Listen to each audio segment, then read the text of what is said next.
Hi friends, అందరూ ఎలా ఉన్నారు? బాగున్నారా? అందరు బాగున్నారనుకుంటున్నాను. మరి ఈరోజు దేవుని వాగ్దానంతో నేను మీ ముందుకు వచ్చాను. ఈరోజు దేవుని వాగ్దానము ఇర్మియా గ్రంథము 9వ అధ్యాయము 22వ వచనము.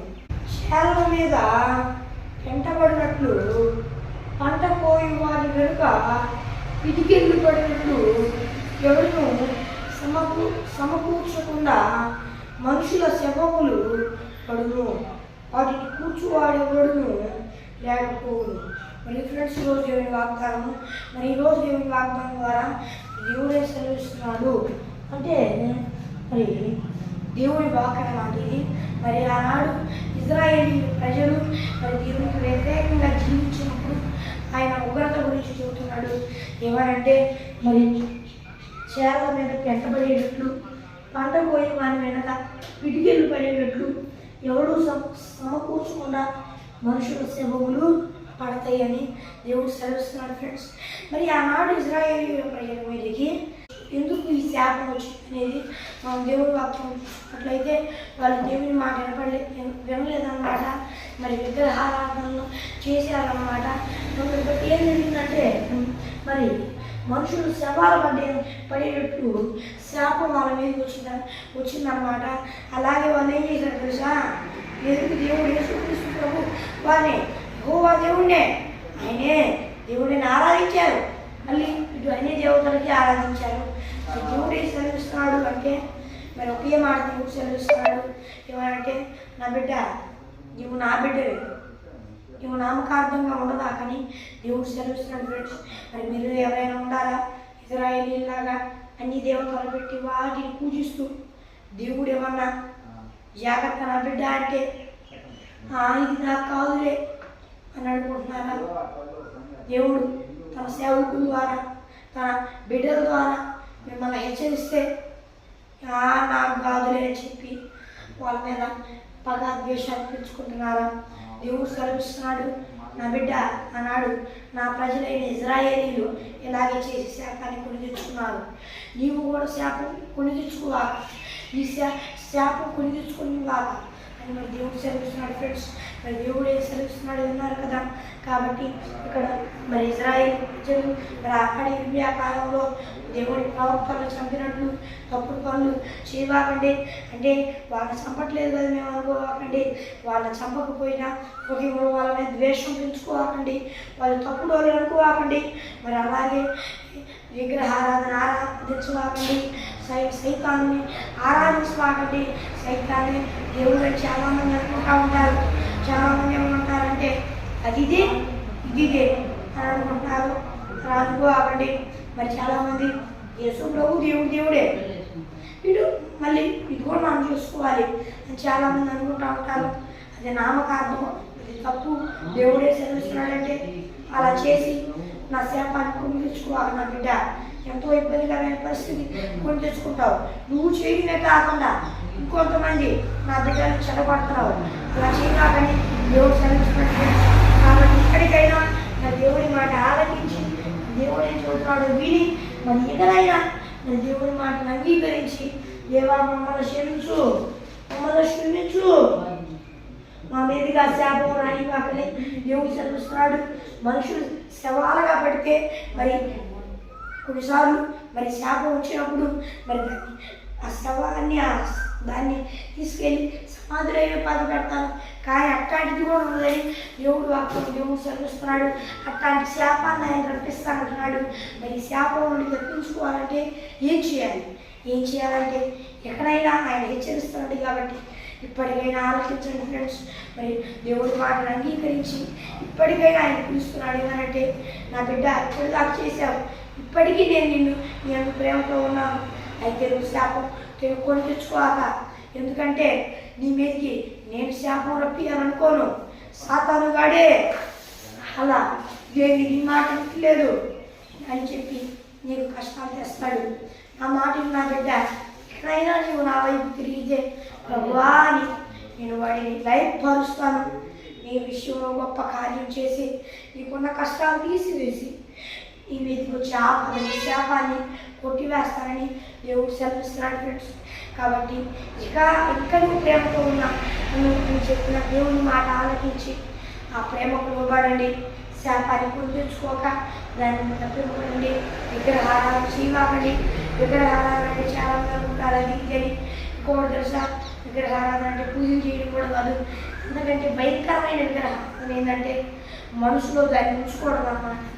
మనసులో దాన్ని ఉంచుకొని దాన్ని ఉచ్చరిస్తా ఇప్పుడు పలానా జరిగింది వేళ ఏ నిజమానప్ప అనుకోవడం, అట్టానే ఉదయంలో చేయడం, అట్టానే దేవుడి మాటలు సూక్తులు చక్కగా దేవుడి మాటలు సూక్తులు అన్నట్లు బాగా ఇష్టంగా మరి ఇటువైపు ఏమో దేవుడి మాట వినకుండా పాపం చేయకండి.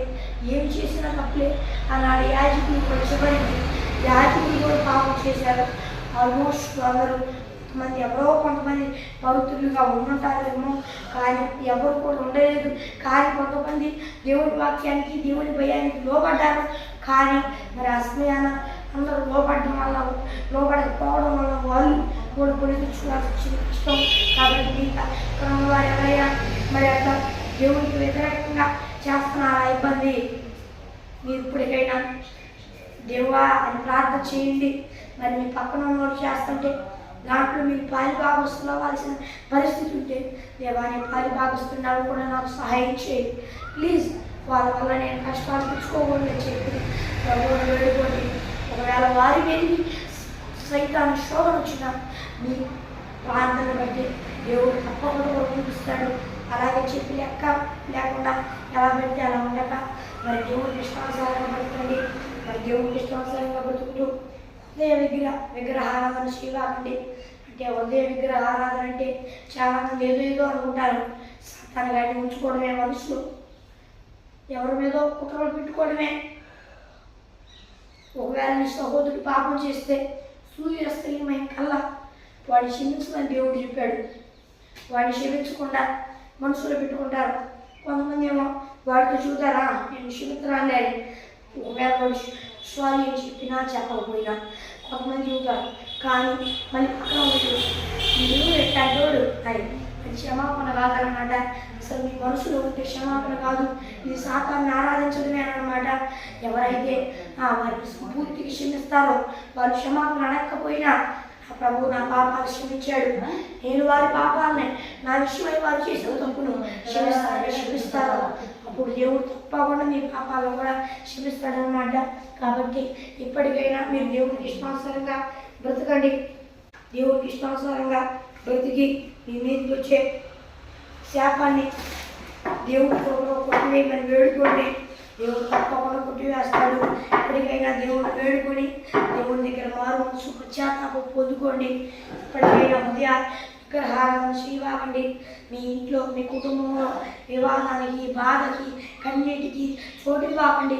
అంటే ప్రార్థనలు కన్నీరు విడవకూడదానికి విడవచ్చు, అంతేగాని అడిగి కొనుక్కోవడాలు ఇట్లాంటి శిష్టాన్ని తీసేసుకోండి. సాతాను గారికి చోటు ఇవ్వకండి. అప్పుడు దేవుడు తప్పకుండా మీకు చూపిస్తాడు. ఇది కూడా విగ్రహారాధన అంటే. కాబట్టి మీరు దేవుడికి ఇష్టానుసారంగా బ్రతకండి. విగ్రహారాధన అంటే ఆ పూజలు చేయడం ఒకటే కాదు, ఈ హృదయంలో సాతానికి లోబడ్డం. అంటే పాపానికి దాసులు వేయాలనుకుంటే చాలు, దేవుడి ఆత్మ పొందుకోకుండా పాపం చేసుకుంటే చాలు. మీరు విగ్రహారాధన చేస్తున్నట్టే మీరు ఎంత బాప్తిసం తీసుకొని మీరు రోజు ఎంతసేపు ప్రార్థన చేయండి. మీరు ఎప్పుడైతే సీతాను గారిని మనసులో ఉంచుకోకుండా నాలో ఉండవా దేవుడిని వేడుకుంటారు, దేవుడు తప్పకుండా ఉంటాడు. చాలామందికి ఏంటంటే ప్రార్థన నడిపింపు ప్రార్థన చేసే అందరూ దేవుని ఆత్మ ఉంటుంది. ఆ తర్వాత ఎక్కడో వెళ్ళిపోయింది, దేవుని ఆత్మ ఉండదు. ఇదేందా అనుకుంటూ ఉంటారు. అలాంటి వారితో దేవుడు సెలవుస్తున్నాడు, నా బిడ్డ నువ్వు ప్రార్థన చేస్తావు, కొరతతో నేను నీకు ప్రార్థన ఆత్మ అనుగ్రహిస్తాను, కానీ పరిపూర్ణంగా నాలో నువ్వు నన్ను అడుగు, నేను నీకు ఇచ్చేదను, నా ఆత్మను నీకు అనుగ్రహించును. ఎల్లప్పుడూ నా ఆత్మ నేను అడుగు, అభిషేకించమని అడుగు నా ఆత్మతో. నేను మరి సెలవుస్తున్నాను ఫ్రెండ్స్. మరి శాపాన్ని తెచ్చుకోక శాపం తప్పింపబడండి. మీరు మీ కుటుంబాలు ఆశీర్వాదం ఉందండి, మీ కుటుంబాలు దీవింపబడును గాక. ఆమేన్. మరి చిన్న ప్రార్థన చేద్దాం. ప్రభువు దేవ, ఈ బిడ్డలతో సూటిగా మాట్లాడినందుకు ఎలాంటి పరిశీలిస్తున్నా ఇక్కడైనా మారాలి దేవా. ఈ బిడ్డలందరూ నీ బిడ్డలందరూ నీకు ఇష్టానుసారంగా ఉండడానికి సహాయం చేయి ప్రభువా. యేసయ్యా ఎలాంటి విగ్రహారాధన చేయక ఎందు భయభక్తులు కలిగి ఉండడానికి సహాయం చేయ్యా. మీరందరి కుటుంబాలను ఆశీర్వదించి మీరు మీకు వచ్చే శాపాన్ని కొట్టివేసి మీరు ఇష్టానుసారంగా ఉండడానికి సహాయం చేయి ప్రభువా. యేసయ్యా నాయన గొప్ప దేవ, సర్వశక్తి కలిగిన దేవ, నాయన గొప్ప దేవుడు, సర్వశక్తి కలిగిన దేవుడు తండ్రి. నాయన యేసయ్యా నాయన నీవు వీరికి నీ ఆత్మలను గ్రహించు అయ్యా. నాయన గొప్ప దేవ, నాయన గొప్ప దేవ. యేసయ్యా మరి అందరూ వారందరూ దేవా యేసయ్యా నాయన నేను నమ్ముకోవాలి, పరమశుభచాలను నమ్ముకోవాలి, బాప్తీసం తీసుకోవాలి దేవా యేసయ్యా నాయన. రక్షింపబడాలి దేవా నాయన, ఆత్మ రక్షింపబడాలి, నీ ఆత్మ అనుగ్రహింపబడాలి తండ్రి. అందరూ నీ ఆత్మ చేత అభిషేకింపబడాలి. నీకు సంచి వేసుకున్నాను నా విభూతి మొదలు మరి మీ ప్రార్థన అవసరం వరకు ఇక్కడ కనిపిస్తున్నా +91 635 9600 అనే నెంబర్కి కాల్ చేయండి. మరి ఒకసారి ఇంగ్లీష్లో చెప్తాను. +91 6305 960089 అనే నెంబర్కి కాల్ చేయండి. మరి +91 లేదా +91 అనేది దేశం కోడ్. ఆ దేశం కోడ్ భారతదేశంలో ఉన్నవారు చక్కగా దాని పక్కన ఉన్న నెంబర్ని నొక్కి కాల్ చేయండి. మరి బయట దేశాల్లో ఉన్నవారు ఆ దేశం కోడ్ని దాని పక్కన ఉన్న నెంబర్ని నొక్కి కాల్ చేయండి. మరి ఒక దేవుని వాగ్దానం మళ్ళీ ఉంటాం. దేవుని కృప ఆశీస్సులు మనకి. ఆమెన్. Praise lord.